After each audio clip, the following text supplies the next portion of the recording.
In a certain sense, I was born into NCSY. As a kid, I used to really tag along a lot. I was a teen, but I definitely at that time did not think that this is something that I would be doing in the future. Fast forward many years later, I wasn't sure the direction my career would go in, and I called an old friend of my father from NCSY, and we talked a little bit, and at the end of the conversation, he said, by the way, I have a job for you. Fast forward, Rabbi Wielgus randomly called me out of the blue and was like, we need an assistant JSU director.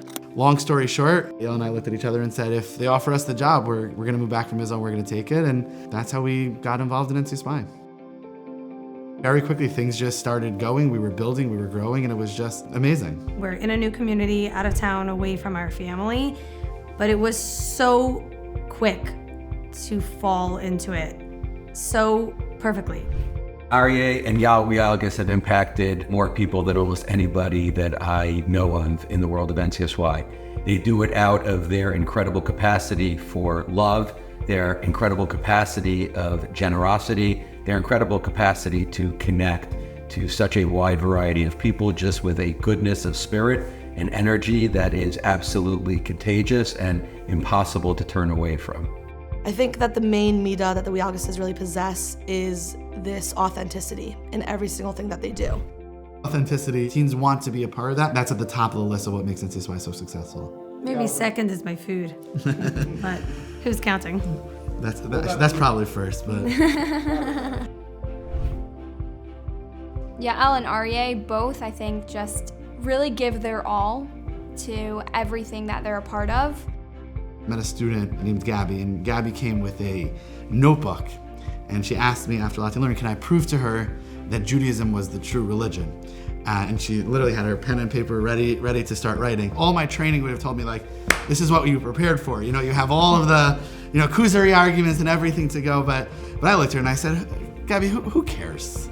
And she looks at me like incredulously, like, what do you mean? I said, you're gonna change your life if in 20 minutes in a Starbucks, I'm gonna convince you that Judaism is true or not. You wanna find out about Judaism, start learning. She ended up making Aliyah. One of her seminary teachers set her up with an amazing boy who was learning in KBY and then in the Mir from London, and they ended up getting married in Israel. I had the privilege to be the Masada Kedushin at that wedding.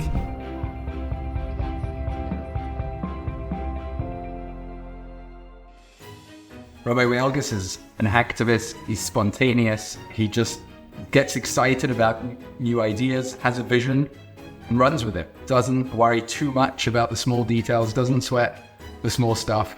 We'll figure that out afterwards, but let's think the important thing. Let's transform lives in a big way. It's always fun to be a part of one of Rabbi Wielgus's, inventions. He just comes up with these crazy schemes and crazy ideas.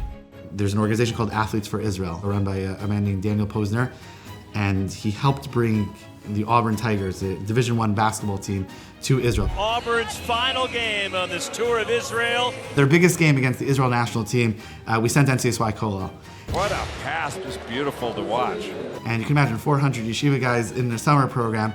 By the end of the game, no one was watching the game, everyone was watching NCSY Kollel.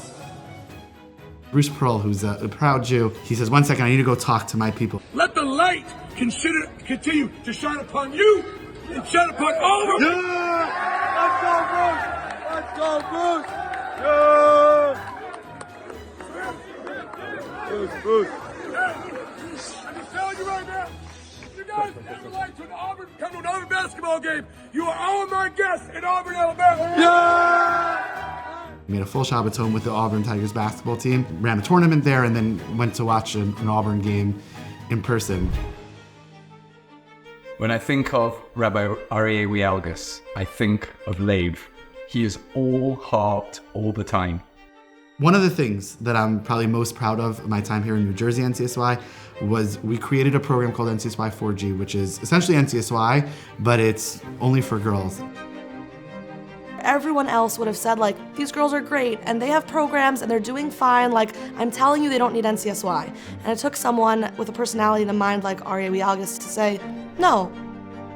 NCSY is elevating yourself through Torah, and that's exactly what we do at 4G. At BMG, you come in and you hang out with all your friends and all your advisors, and you just sit and you learn and you talk Torah and you talk about the things that light you up, and you just speak about what makes you a better person and how you can get to the person that you want to be.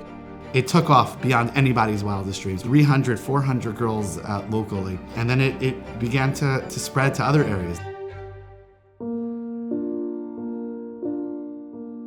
NCSY success can be measured in what we do for high school students that are a part of our programming, but in a certain sense, its success can also be measured in what it does to the staff, and how the advisors and staff grow into their roles as leaders. It's gonna change your life. It's gonna change your life. The feelings that it gives you, we're gonna hold on to it forever, and I think it just makes us want to continue in whatever capacity we still can. Who I am today and who our family is, I think in a very real way, was shaped by NCSY.